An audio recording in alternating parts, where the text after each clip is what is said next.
بسم الله الرحمن الرحيم. الحمد لله رب العالمين، والصلاة والسلام على رسوله الكريم محمد وعلى آله وأصحابه أجمعين، أما بعد. أعوذ بالله من الشيطان الرجيم. بسم الله الرحمن الرحيم.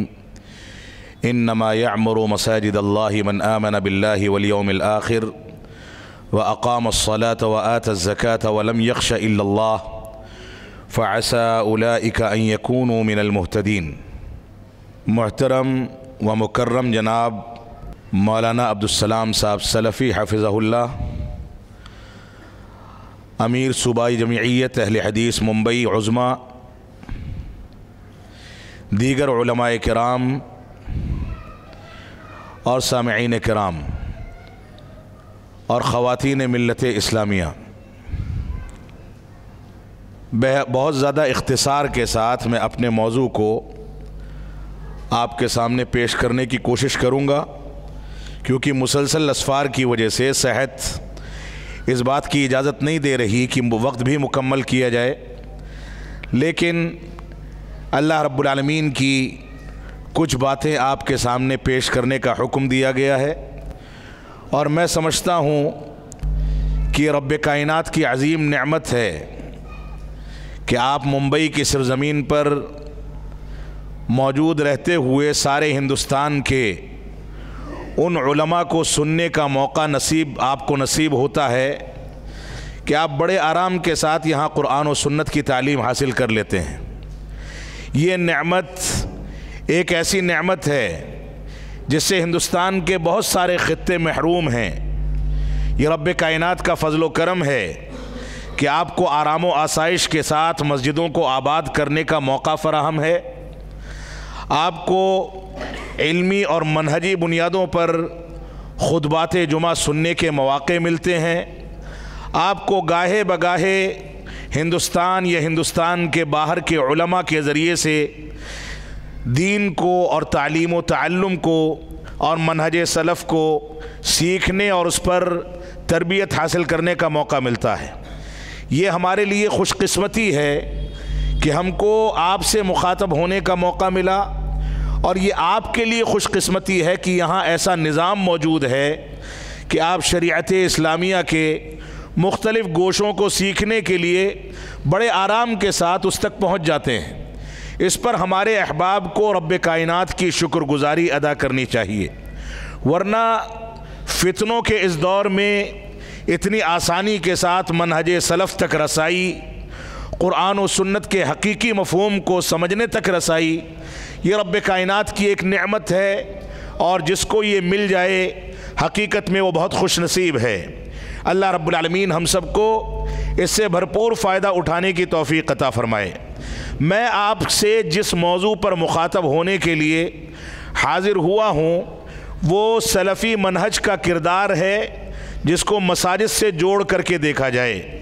یعنی مساجد کے ذریعے سے سلفی منہج کے کون کون سے پہلو ہیں جن کی تکمیل ہوتی ہے۔ اگر مساجد کا ہیکل اور مساجد کا ڈھانچہ آپ سامنے رکھتے ہیں تو رسول اکرم صلی اللہ علیہ وسلم کی مبارک ہجرت سے لے کر کے خانہ کعبہ کی تعمیر، اور اس کے بعد فتح مکہ، اور اس کے پہلے مسجد نبوی میں رسول اکرم صلی اللہ علیہ وسلم کا دلچسپی لینا، اور مدینہ منورہ کی ہجرت کرنا، آتے ہوئے مسجد قباء کے لیے اہتمام کرنا، اور وہاں توحید کی بنیادوں پر مسجد قباء اخلاص کے ساتھ قائم کرنا، یہاں تک کہ رب کائنات نے گواہی دے دی لمسجد اسس علی التقوی من اول یوم احق ان تقوم فیہ رجال یحبون ان یتطہروا واللہ یحب المطہرین۔ اللہ رب العالمین نے اس مسجد کی تعمیر اور اس مسجد میں پیش کیے جانے والے کردار اور توحید کی بنیادوں پر رب کائنات کی رضامندی کے لیے اس مسجد کی تعمیر کو قرآن مجید کی آیتوں کا ایک حصہ بنا دیا۔ قیامت تک اس کی تلاوت تلاوت کے ذریعے سے اجر و ثواب کا حصول، اس پیغام کو دنیا کے سامنے ایک اصالت اور ایک بنیاد کے طور پر پیش کرنے کی روش، یہ مساجد سے جڑا ہوا وہ کردار ہے جو مسجد اقصیٰ کی تاریخ کی ترجمانی کرتا ہے۔ اور اس کے مد مقابل رسول اکرم صلی اللہ علیہ وسلم کو مسجد زرار یا مسجد زرار کے مقام پر حاضر ہونے سے روک کر کے رب کائنات نے جہاں ایک جانب معروف کا حکم دیا، امر بالمعروف کی ترویج کے انتظامات کیے، جہاں ایک جانب رب کائنات نے توحید کے پیغام کو عام کیا، وہیں دوسری جانب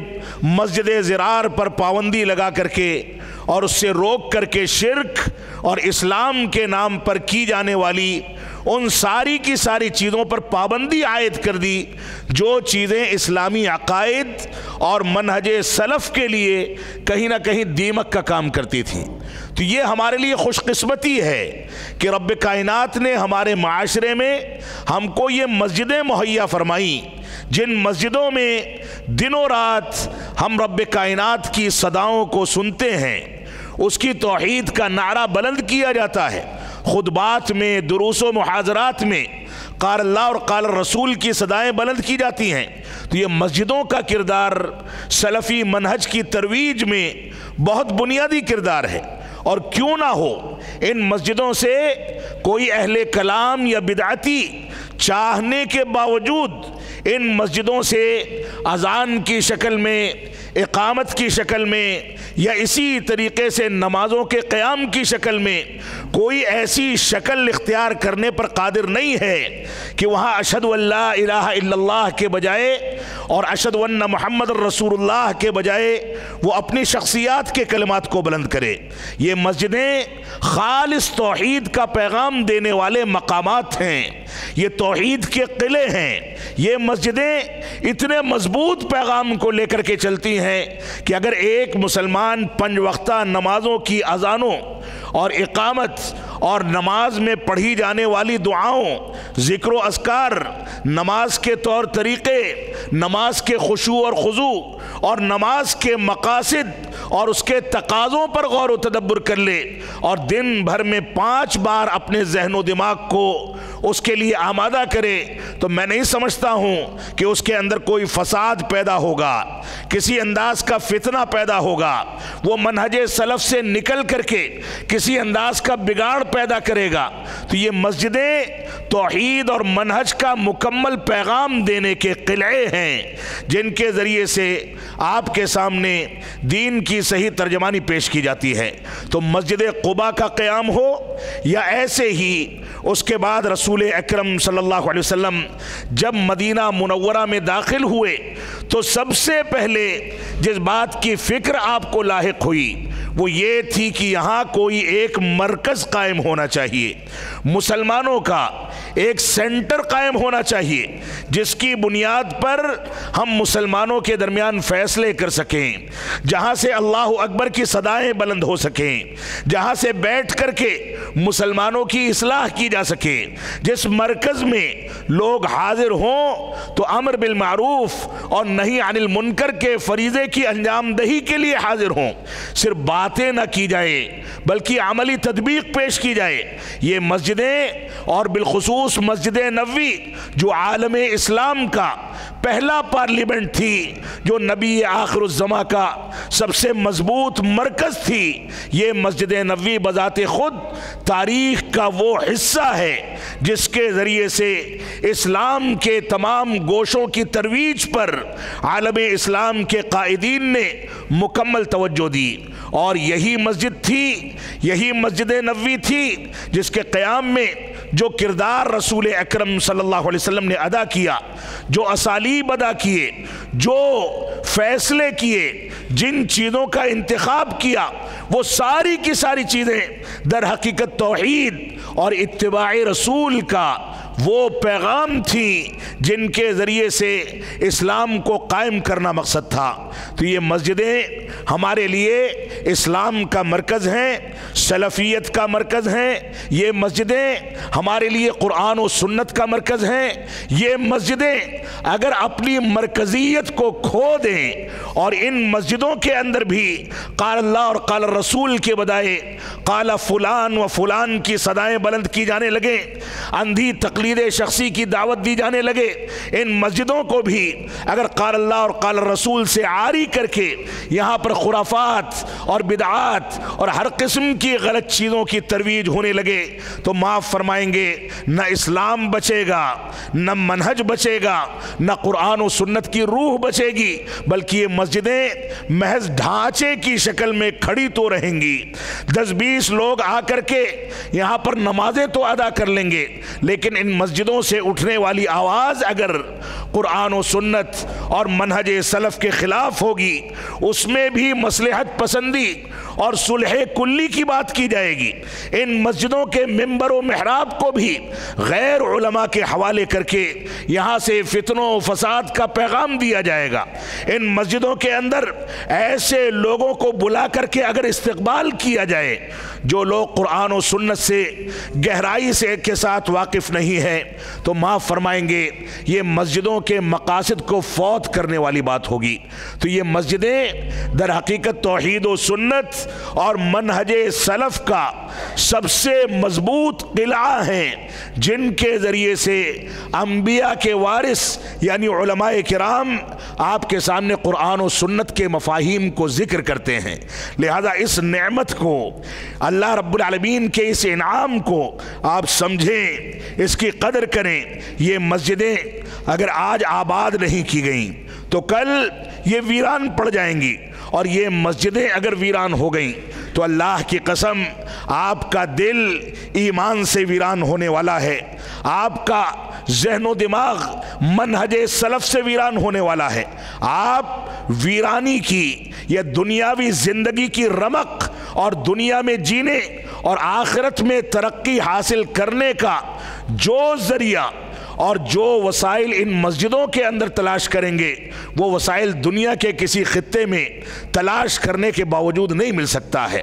رسول اکرم صلی اللہ علیہ وسلم نے مسجد قائم کی، مسجد کے قیام کے بعد صفہ کا چبوترا بنایا گیا اور صحابہ کرام کو وہاں بیٹھا کر کے ایک یونیورسٹی قائم کر دی گئی، جس یونیورسٹی کا کام یہ تھا کہ رسول اکرم صلی اللہ علیہ وسلم کی قیادت میں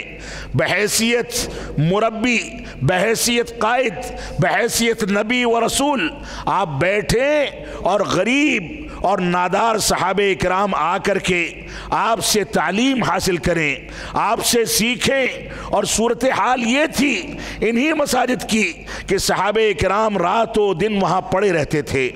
غشی طاری ہو جاتی تھی۔ یہ مسجدیں تھیں جن کے کردار کے نتیجے میں آج ہم اس قابل ہو سکے ہیں کہ یہ سمجھ سکیں کہ توحید کیا ہے، شرک کیا ہے۔ ان مساجد کے کردار کے نتیجے میں آج ہم اس قابل بن سکے ہیں کہ اس بات کو سمجھ سکے کہ سنت کیا ہے، بدعت کیا ہے۔ ان مساجد کے کردار کے نتیجے میں آج ہم اس پوزیشن میں ہیں کہ اس بات کو سمجھ سکیں کہ صحابہ کرام نے قرآن و سنت کی تعلیمات کو، قرآن و سنت کے احکامات کو، اس کے عقائد کو، اس کی بنیادوں کو، اس کے فضائل کو، اس کے فروعات کو اور تمام کے تمام اسلامی مسائل کو صحابہ کرام نے کس ایڈیم میں سیکھا تھا۔ ان لوگوں نے رسول اکرم صلی اللہ علیہ وسلم کی نقالی کی تھی، آپ کی پیروی کی تھی، آپ کی تربیت میں وہاں بیٹھے تھے، غشی طاری ہو جاتی تھی، لیکن دین پر کوئی حرف آ جائے اس بات کو وہ لوگ گوارا نہیں کرتے تھے۔ یہی مسجد نبوی تھی جس میں رسول اکرم صلی اللہ علیہ وسلم نے اپنی پوری زندگی تقریباً گزار دی۔ اس میں دعوت و تبلیغ چلتی رہی، امر بالمعروف اور نہی عن المنکر کا فریضہ انجام دیا جاتا رہا۔ اسی مسجد سے منہج سلف اور توحید و سنت کی تعلیم کو عام کیا جاتا رہا۔ تو یہ مسجد نبوی سلفیت کے منہج کو قائم کرنے کا وہ پہلا کردار تھی جس کو رسول اکرم صلی اللہ علیہ وسلم نے سب سے پہلے بذات خود اپنے مبارک ہاتھوں سے قائم کیا تھا اور اس کی ابتدا کی تھی۔ یہ مسجد نبوی اسی مشن کے ساتھ چلی۔ یہاں پر صحابہ کرام صحابیات آ کر کے بیٹھتے تھے، نمازیں قائم کی جاتی تھی، صحابیات دروس و محاضرات میں شرکت کر کے دین کو سیکھا کرتی تھی۔ یہاں پر خواتین کی تربیت کا اہتمام ہوتا تھا، یہاں پر مردوں اور بچوں کی تربیت کا اہتمام ہوتا تھا۔ یہ مسجد نبوی وہ مرکز تھی جہاں چھوٹے چھوٹے بچوں کو لا کر کے اسلامی تعلیمات میں رنگنے کا کام کیا جاتا تھا۔ رسول اکرم صلی اللہ علیہ وسلم ان کے ساتھ کھیلا کرتے تھے، ہنسی مذاق کیا کرتے تھے۔ یہ مسجد نبوی وہ مرکز تھی جس میں صفہ کے چبوترے سے رسول اکرم صلی اللہ علیہ وسلم نے دین اسلام کے مکمل خلاصے کو دنیا کے سامنے پیش کیا۔ لہذا ہماری یہ ذمہ داری ہے کہ ہم مساجد کے کردار کو سمجھیں۔ جو آیت کریمہ سورہ توبہ کی میں نے آپ کے سامنے ذکر کی ہے، اللہ رب العالمین اس میں ارشاد فرماتا ہے انما یعمر مساجد اللہ من آمن باللہ والیوم الآخر۔ اللہ رب العالمین نے فرمایا اللہ رب العالمین کی مسجدوں کو، اس کے گھروں کو آباد کرنے والے لوگ، اس کے رونق کا اور اس کو آباد کرنے کا خیال کرنے والے لوگ، یہ کون لوگ ہوتے ہیں؟ رب کائنات نے ان کی صفتوں کا تذکرہ فرما دیا، ان کی خوبیاں ذکر کر دی۔ فرمایا انما یعمر مساجد اللہ من آمن باللہ والیوم الآخر۔ ان مسجدوں کو آباد کرنے والے لوگ وہ ہیں جو اللہ رب العالمین کے اوپر ایمان رکھتے ہیں۔ بنیادی طور سے یہ سلفیت کا سب سے بنیادی اور ابتدائی نقطہ ہے کہ انسان رب کائنات پر ایمان لانے کے تمام گوشوں پر مضبوطی کے ساتھ قائم رہے۔ اور آپ دیکھیں اس دنیا کے اندر جتنے بھی فرقے وجود میں آئے، جو بھی اہل کلام اور گمراہ مکاتب فکر کے افکار نکل کر کے سامنے آئے، بنیاد جو گمراہی کی ہے وہ اسی کلمہ توحید کے سلسلے میں انحراف کا شکار ہونا ہے، کلمہ توحید کی غلط تعبیر کرنا ہے، اللہ رب العالمین پر ایمان کی توجیہ و تعویل ہے۔ رب کائنات نے ان مسجدوں کو اپنے اوپر ایمان بلکہ خالص ایمان کے ساتھ جوڑ دیا ہے۔ فرمایا مسجدوں کو آباد کرنے والے لوگ وہی ہیں من آمن باللہ، جو اللہ رب العالمین پر ایمان لاتے ہیں، یعنی یہ کہتے ہیں کہ لا الہ الا اللہ اور اس کا مفہوم لیتے ہیں لا معبود بحق الا اللہ، یعنی وہ توحید عبادت کے قائل ہیں، توحید حاکمیت کے نہیں، اور توحید کے غلط ترجمانی کر کے وہ اس کی ترجمانی اہل باطل کے طریقے پر نہیں کرتے، بلکہ توحید کو توحید عبادت سمجھتے ہیں، اس کے مفہوم کو صحابہ کرام کی شرح و تفسیر کے مطابق لوگوں کے سامنے پیش کرتے ہیں، جو خلاصہ یہ ہے کہ لا معبود بحق الا اللہ، اللہ رب العالمین کے علاوہ کوئی معبود حقیقی نہیں۔ یعنی جہاں ایک جانب توحید کا اقرار کیا جائے وہیں دوسری جانب شرک کا انکار کر دیا جائے، جہاں ایک جانب رب کائنات کی وحدانیت کا اقرار کیا جائے وہیں دوسری جانب توحید کے خلاف جو بھی چیزیں ابھرتی ہیں، شرک کی جو بھی قسمیں ہیں، ان کا کھلم کھلا اعلان کر کے انسان ان سے براءت کا اعلان کر دے۔ یہ بنیاد ہے ان مسجدوں کے قیام کی، جس میں رب کائنات نے اس آیت کریمہ میں جس کا واضح ذکر فرما دیا کہ من آمن باللہ، اس مسجد کو آباد کرنے والے وہ لوگ ہیں جو اللہ رب العالمین پر ایمان رکھتے ہیں، والیوم الآخر، اور آخرت پر ایمان رکھتے ہیں۔ اللہ رب العالمین پر اور آخرت پر ایمان رکھنے سے متعلق صحابہ کرام نے اور اسلاف امت نے جو بھی گوشے ذکر کر دیے، ان چیزوں کو اپنی آنکھوں سے دیکھیں نہ دیکھیں، اس کے باوجود اس پر ایمان رکھتے ہیں، یقین رکھتے ہیں، وہ جانتے ہیں کہ یہ دنیا مکافات عمل ہے، وہ جانتے ہیں کہ اس دنیا میں جو کھیتی بوئی جائے گی آخرت میں اسی کا پھل کاٹا جائے گا۔ وہ جانتے ہیں اس دنیا میں آپ نے مسجدوں کو آباد کیا، مسجدوں کا حق ادا کیا، نمازوں کو خشوع و خضوع کے ساتھ ادا کیا، نمازوں کے تقاضوں پر غور و تدبر کر کے اپنی توحید کو پختگی فراہم کی، تو یہی چیز آخرت میں آپ کو فائدہ پہنچانے والی ہے اور کامیابی کے راستوں کو کھولنے والی ہے۔ صرف آخرت میں نہیں بلکہ دنیا میں عزت و وقار، دنیا میں عزت اور سربلندی، دنیا میں ایسے ہی دوسرے لوگوں پر غلبہ حاصل کرنا، یہ ساری کی ساری چیزیں اسی توحید پر منحصر ہیں، رب کائنات کے ایمان کے حقیقی تصور پر مبنی ہیں، اس کے بغیر انسان کامیاب نہیں ہو سکتا ہے۔ تو رب کائنات نے اس مختصر سی آیت کریمہ میں جن چیزوں کا تذکرہ کر دیا ان میں پہلی چیز اللہ رب العالمین پر ایمان لانا ہے، دوسری چیز یوم آخرت پر ایمان لانا ہے، جس کی تفصیل میں نہیں جاؤں گا، لیکن میں چاہوں گا، اپیل کروں گا، بلکہ یہ چیز موجود بھی ہے کہ ہمارے علماء ایمان کے مختلف گوشوں پر اور ایمانیات کے مختلف نقاط پر دروس و محاضرات اور درس و تدریس کا سلسلہ شروع کریں، تاکہ ہمارا نوجوان، ہمارے احباب ایمانیات میں پختگی حاصل کر کے اپنے منہج کو تحفظ فراہم کریں اور دنیاوی فتنوں سے اپنے آپ کو محفوظ کر سکیں۔ تو رب کائنات نے فرمایا مسجدوں کو آباد کرنے والے وہ لوگ ہیں جو اللہ رب العالمین پر ایمان رکھتے ہیں، یوم آخرت پر ایمان رکھتے ہیں، اور اس کے بعد فرمایا وَأَقَامَ الصَّلَاةَ، نماز قائم کرتے ہیں۔ یہ نماز کا قیام، نماز کو قائم کرنا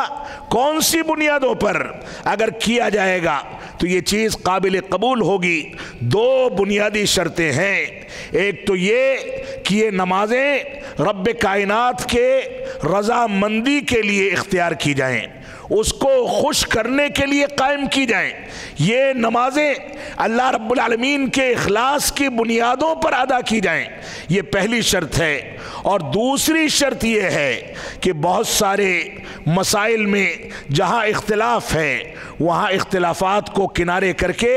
طریق رسول پر اکتفا کیا جائے۔ اللہ کے نبی صلی اللہ علیہ وسلم نے نماز کا جو طریقہ بتا دیا اسی طریقے پر عبادات کو انجام دیا جائے، آپ نے جو کچھ حکم دے دیا اس کے مطابق چلا جائے، جن چیزوں سے روک دیا ان چیزوں سے پرہیز کیا جائے، اور جو طریقے بتا دیے ان طریقوں پر زندگی گزاری جائے، یہ در حقیقت عبادات کی قبولیت کی دوسری شرط ہے۔ لیکن بدقسمتی ایسی ہے، ایک مسجد کی ایک صف میں، دوسری صف میں، تیسری صف میں، ایک ہی مسجد میں ایک دوسرے کے بغل میں نماز ادا کرنے والے اپنی اپنی رائے اور اپنے اپنے فہم پر نمازیں ادا کرتے ہیں۔ کوئی حنفی نماز پڑھتا ہے، کوئی شافعی نماز پڑھتا ہے، کوئی مالکی نماز پڑھتا ہے، کوئی حنبلی نماز پڑھتا ہے، لیکن محمدی نماز پڑھنے والے جب پڑھتے ہیں تو ان کو لعن طعن کیا جاتا ہے۔ لہذا ہماری یہ ذمہ داری ہے کہ ہمارے مسلمان بھائی، ہو سکتا ہے ان کے ہاں اخلاص ہم سے زیادہ ہو سکتا ہے کہ وہ رب کائنات کی رضامندی کا خیال ہم سے زیادہ کرتے ہوں، لیکن یہ بھی ایک تلخ حقیقت ہے کہ جب نمازوں اور عبادات کے طریقوں میں غیروں کے طریقے کو، اللہ کے رسول صلی اللہ علیہ وسلم کے طریقے کو چھوڑ کر کے اپنا لیا جائے گا تو ہماری عبادتوں کی دو بنیادی شرطوں میں سے ایک شرط مفقود ہوگی، اور جب وہ مفقود ہوگی تو عبادتیں رائگاں جائیں گی، قابل قبول نہیں ہوں گی، مردود ہو جائیں گی۔ تو تیسری بنیادی صفت مسجدوں کو آباد کرنے والوں کی یہ بتائی گئی کہ وہ نمازیں قائم کرتے ہیں، اور اس کے بعد وہ آت الزکاہ، صرف نمازیں قائم نہیں کرتے، اپنے اور رب کائنات کے درمیان کے رشتے ہی کو مضبوط نہیں کرتے، بلکہ ان کا ایک فریضہ یہ بھی ہے، ایک صفت یہ بھی ہے کہ جب ان کے پاس مال و دولت نصاب کو پہنچ جاتا ہے تو اس میں